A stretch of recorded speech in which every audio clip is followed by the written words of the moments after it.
ang per hour na sahod ay nasa, so ayun, pinakaunang kong trabaho dito sa Japan ay factory worker sa Obento. So yun yung pag-usapan natin ngayon. At kagaya ng sinabi ko last time, di ba ang kapag nagtrabaho ka sa Japan, merong dispatch at merong direct. Kagaya din yun nun. So kung magtatrabaho ka sa factory worker bilang sa Obento company bilang factory worker, either dispatch or direct yung papasukan mo. So pipili ka lang doon sa dalawang yon. Pero siguro kapag mag-start ka sa Japan galing ka Pilipinas, malamang sa malamang ay dito ka sa dispatch. Kasi sa dispatch yung parang kumuha sa'yo galing Pilipinas di ba? Pero syempre ang goal mo ay makalipat doon sa direct, di ba? Palagi nga kasing better yung direct. Isa sa mga pinakamagandang bagay kapag magtatrabaho ka sa Obento, sa factory, sa food industry ay napakaraming choices ng work. Napakaraming factory na pagtatrabahuhan mo sa pagdating sa pagkain. Iba-ibang brand, iba-ibang pagkain, yung mga ginagawa ninyo.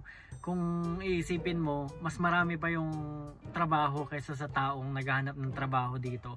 So hindi ka talaga magkakaproblema sa trabaho dito kasi ikaw mismo yung hahanapin ng trabaho. So isa yan sa mga gandang aspect kapag naghahanap ka ng trabaho sa Obento. Isa sa mga gandang factor sa Obento ay hindi mo kailangan ng skill dahil babae, lalaki, bata, matanda, lahat dito makakapagtrabaho kasi hindi naman ganun kahirap yung trabaho. Kumbaga halimbawa sa isang assembly line, yung gagawa kayo ng isang pagkain, ilalagay mo lang yan tapos magkakapila-pila kayo. Halimbawa ikaw maglalagay ng kamatis, yung katabi mo maglalagay ng ang tawag dito, kanin, yung katabi mo maglalagay ng sibuyas. So, ganun lang. As in, ang trabaho mo lang, kuha, lagay.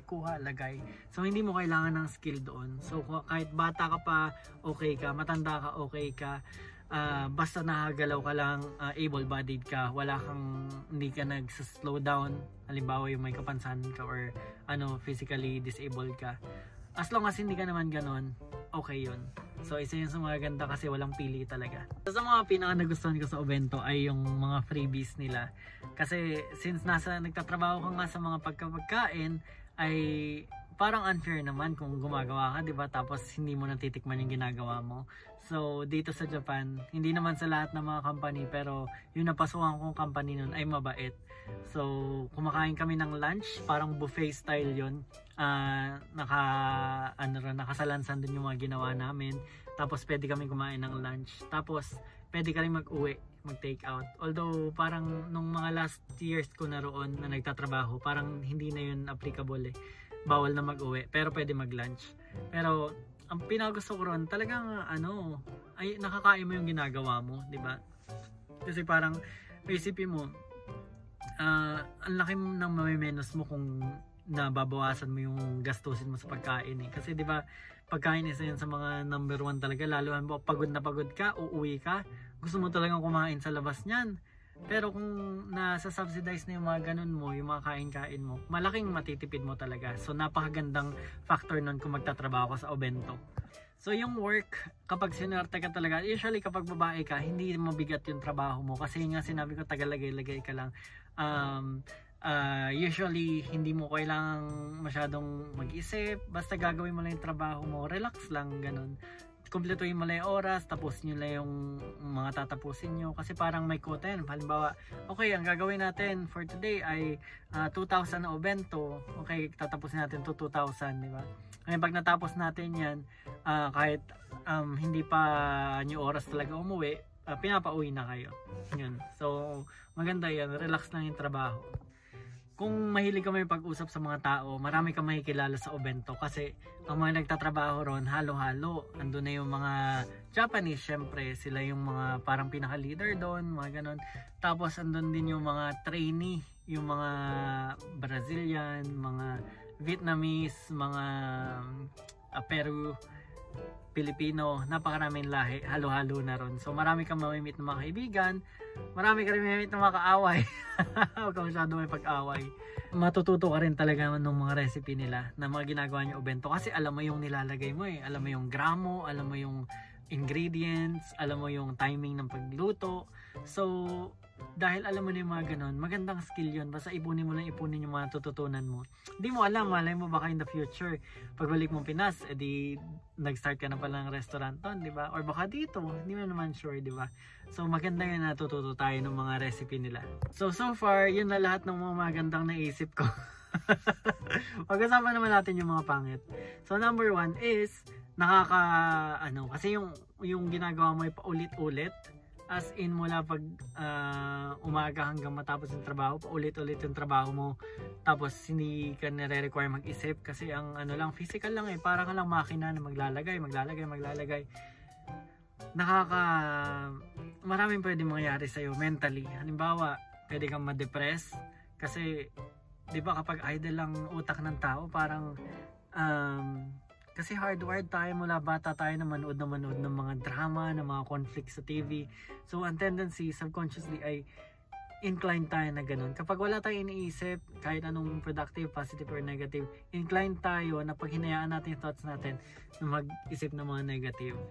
So yun, nade-depress tayo kasi idle yung utak natin ganun. So delikado yun kasi yung dami nauuwi na nagpapakamatay, nababaliw. So kailangan natin bantayan yun. Dapat alam mo yung mga gagawin mo na kapag nandun ka, meron ka naka-reading iniisip ng mga thoughts or may nag-aaral ka sa utak mo or at least kausapin mo katabi mo kung pwede. Ganun. Basta huwag ka magpaka-idle na hayaan mo lang mag-wander utak mo. Hindi maganda yun. So isa yun sa mga pinaka medyo pangit talaga kapag magtatrabaho ka sa Obento, paulit-ulit na trabaho. Isa pa sa mga matindi sa Obento ay yung working hours nila talaga. Madalas, swerte ka na kung 8 hours ka lang. 8 hours lang yung trabaho mo. Swerte na yun. Pero madalas, 10 hours, 12 hours, 13 hours. Parang yung kumbaga, papasok ka sa umaga, madaling araw pa. Usually kapag may service ka, madaling araw pa, hindi mo pa nakikita yung araw. Tapos uuwi ka, hindi mo na nakita yung araw, gabi na. As in, uuwi ka na lang para matulog. Ganong level yung kasi kapag halimbawa ang daming order na pagkain, na Obento, syempre hindi lang 2,000 yung gagawin. 2,000 na iba't ibang Obento yun, di ba? So kung hindi natin matapos, halimbawa masira yung makina, tapos nakatenga yung lahat ng factory worker for 1 hour, 2 hours. Tapos pagkaayos ng makina, saka nag-resume, 2 hours na yung nakalipas. Although bayad tayo ron, pero kailangan tapusin talaga natin yung kahit abutin pa ng alas 12 na madaling araw, alauna, alas 2 madaling araw, nandun talaga kami at kailangan tapusin namin kasi order yun So parang kahit ano pa mangyari, hindi ganong priority ang health namin, basta kailangan matapos yung gagawin namin. Parang ganon. So isa yun sa mga pangit pag magtrabaho ka sa Obento, yung working hours. Kasabay na nung working hours yung day off mo. So, 'di ba sa normal work, Saturday, Sunday, ganyan off mo. Minsan Sunday, Monday, ganun na okay lang. Pero sa Obento hindi. Dahil nga ay parang mga makina tayo ron, iba-iba yung parang day off natin. Halimbawa, ako, okay, ang day off ko ay Monday, Tuesday. Ikaw naman, ang day off mo ay Wednesday, Thursday. Yung pangatlo ay Friday, Saturday. So, ganun. Papalit-palit yun at wala talagang sorte ka na kung makachamba ka ng Sabado, Linggo or kahit isa man lang doon. Pero ang masama pa ron, usually madalas talaga hiwalay dahil nga sa mga sali-saliwang schedule, di ba nga, kasi may nag-off, may nagkakasakit.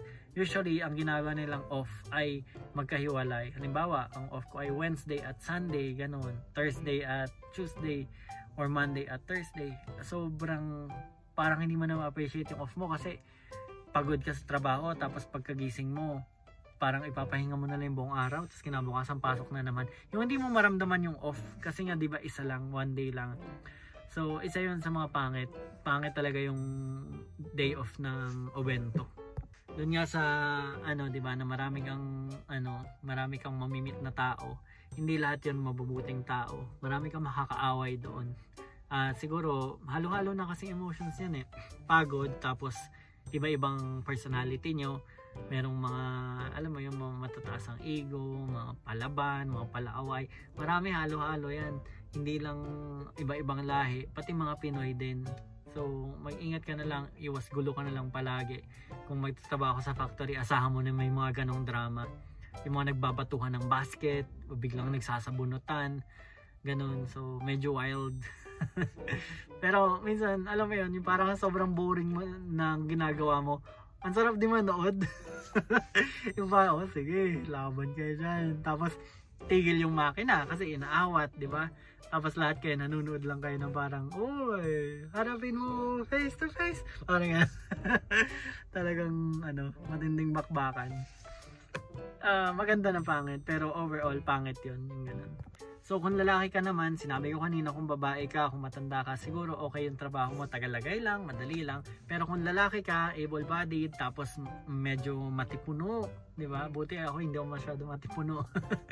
Tapos alam mo yun, yung parang alam nila na kaya mo, ilalagay ka nila sa mabibigat na trabaho at hindi ka makakapili, kasi kung pipili ka, tatanggalin ka na lang nila. Marami kasing papalit, di ba? So hindi ka kawalan, kumbaga. So ang mayari ron, yung mga lalaki, halimbawa ako, nung medyo bata-bata pa ako, kasi nung first years ko dito, grabe talaga ako mag-workout Tapos parang, alam mo yun, medyo nakakabuhat talaga tayo. Nilagay nila ako dun sa gulayan. Ngayon yung gulayan na yun, napakaingay dun sa factory na yun. Sobrang ingay. Puro ganun lang naririnig ko for 12 hours or 13 hours. Tapos ang trabaho ko ron, so ilalagas yung isang cabbage, tatanggalin nila yung parang core.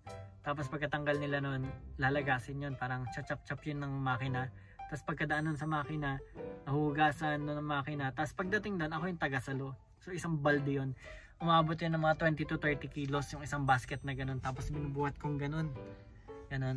Tapos ilalagay ko, drain ko na naman, tapos kikiluhin ko, tapos ilalagay ko sa basket. Napakaraming proseso at ginagawa ko yun for 12 hours straight. 20-30 kilos buhat, 20-30 kilos buhat. Grabe yung pagod talaga. Pero grabe talaga yung pagod, ingay, tapos medyo hindi ko pa trip talaga yung boss ko nun.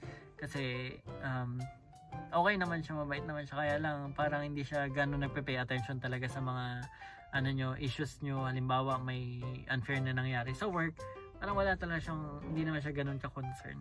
Pero mabait naman siya. At syempre, pasensya na, pero ang sahod ay nandito sa category ng mga pangit. Although mataas yung working hours mo, marami kang trabahong ginawa, at matagal yung minsan isang araw lang yung day off mo, ang sahod ay ang per hour ang per hour na sahod ay nasa 800 to 1,000 yen. Pero ang minimum na ngayon, ang huli kong check ay 1,002 yen.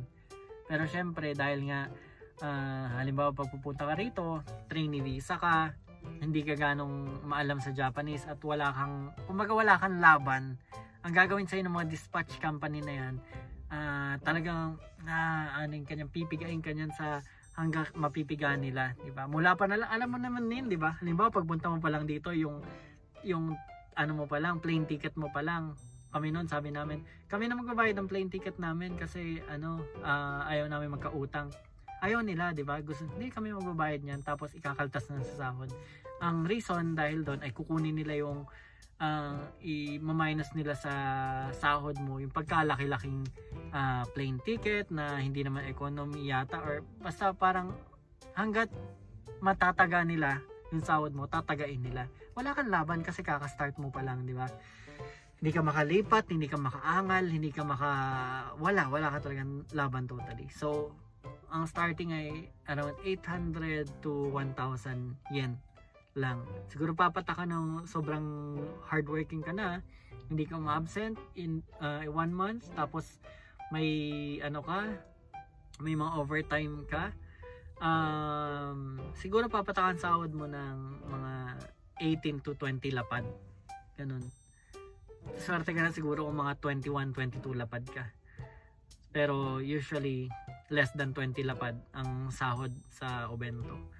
So mababa talaga, at parang siguro sa una maisip mo malaki yun, pero once na makita mo na mag-match na yung mga expenses mo rito. On top of lahat ng bills, meron ka pa yung binabayaran sa agency na sa dispatch nyo ng yun nga, halimbawa plane ticket ka, start mo, tapos lahat ng kaltas nila, na mga kaltas nila, kung parang pwede nga lang lagyan nila ng air tax, yung oxygen tax na nalalagyan nila. Pero hindi naman na, kasi bawal naman na yun. Pero ayun, huwag ka masyadong expect sa Obento kasi magaan yung trabaho, lalo pag babae ka, pero mababa talaga yung sahod. Ay, ito sa pinaka gusto kong hack talaga dito kapag nasa Obento ako, makipag-trade ka ng pagkain, kasi palagi mong kakainin yung halimbawa nasa Obento ka, lahat ng ang gawa nyo kimchi, ang gawa nyo yakisoba, fried chicken, paulit-ulit yan, mananawa ka talaga dyan kapag paulit-ulit mong kinakain yan. So ang gagawin mo, may mga friends ka, mga kapitbahay mo, nagtatrabaho sa halimbawa sa isdaan, yung isdaan yun sa factory ng isda, kausapin mo sila, tapos makipag-trade ka ng mga pagkain. So, bibigyan mo sila ng yakisoba, ng fried chicken, tapos bibigyan ka naman nila ng mga malalaking tuna. Ang sarap ng mga tuna dito sa Japan, grabe. Parang alam mo yung parang lechon talaga na mouth-watering, tapos yung beef na yung malambot talaga. Ay, sarap ng isda dito. Ibang level. So, ayun, bantayan mo yung mga ganon kung saan ka makita ng opportunity na ganon. Actually, hindi lang pwedeng pagkain na i-trade mo. May kilala ako, yung Obento, dinadala niya, tapos tinatrade niya dun sa kaibigan niya. Binibigyan niya Obento yung kaibigan niya, tapos yung kaibigan niya, yung nagbabayad ng internet nila. So, hindi na siya magbabayad ng internet, nakiki-internet na lang siya sa kapitbahay. Okay, so yun lang talaga yung hack na matuturo ko sa inyo, makipag-trade kayo. Pero, kapag nandito ka sa Japan at nag-start ka na sa work mo sa factory, sa Obento, maraming magandang bagay, kasi lalo sa umpisa, at marami ring pangit. Pero eventually, parang mangingibabaw na yung mga pangit na naiisip mo.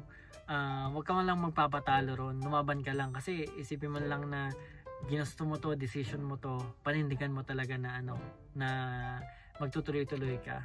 Pangalawa, wala ka namang talo talaga na nasa better place ka. Imaginein mo na lang imagine mo to kahit ganong pa daming yung complaints mo, ang daming tao na makikipag-switch place sa'yo. As in, makikipagpalit ng position sa'yo in a heartbeat. Talagang hindi mo man maisip ngayon yung magandang position mo na nandito ka sa Japan, may trabaho ka, healthy ka, kumikita ka. Maraming taong gusto nun. So, isipin mo lang palagi yun. So, ganito, sa morning, hanggang all throughout na nag-work ka, isipin mo lahat ng mga gandang bagay na blessed ka, nag-work ka, may sahod ka, healthy ka, ganun. At tinanggap ka sa work na to. Tapos, pag uuwi ka na, yung time na yon, yung gabi na yon, nasa bus ka palang pa uwi, no? Mag-meditate ka na dun sa lahat ng complaints mo, sa lahat ng masasamang bagay, sa lahat ng mga nakikita mong pangit, para mapush ka nun, para maging better ka. Kasi kapag naisip mo yung mga complaints mo, parang gusto mo umalis hindi ka makontento So, ang tendency, mag-aaral ka ng Japanese, gagalingan mo talaga, tapos pag nag-aaral ka ng Japanese, nagkakaroon ka ng opportunities, nakakausap ka na ng ibang company, kaya mo nang kausapin ng mga tao, tapos dahil may connection ka na, pwede ka nang lumipat, di ba? So, lumalawak na yung network mo, lumalawak na yung opportunities mo sa buhay. Pero sa ngayon, kung nag-start ka pa lang sa Obento or mag-start ka sa Obento, mahalin mo yung trabaho mo. Kasi sabi ko nga sa'yo, maraming tao may pagpalit ng posisyon sa'yo. So, ingatan mo yung trabaho mo. Nasa magandang posisyon ka ngayon. At yun lang siguro. Salamat sa pakikinig. At like and subscribe naman kayo sa video ko. Para cool. At saka huwag niyong kalimutan i-like yung Japan. Yan sa YouTube ng asawa ko. Ayun lang. Bye-bye!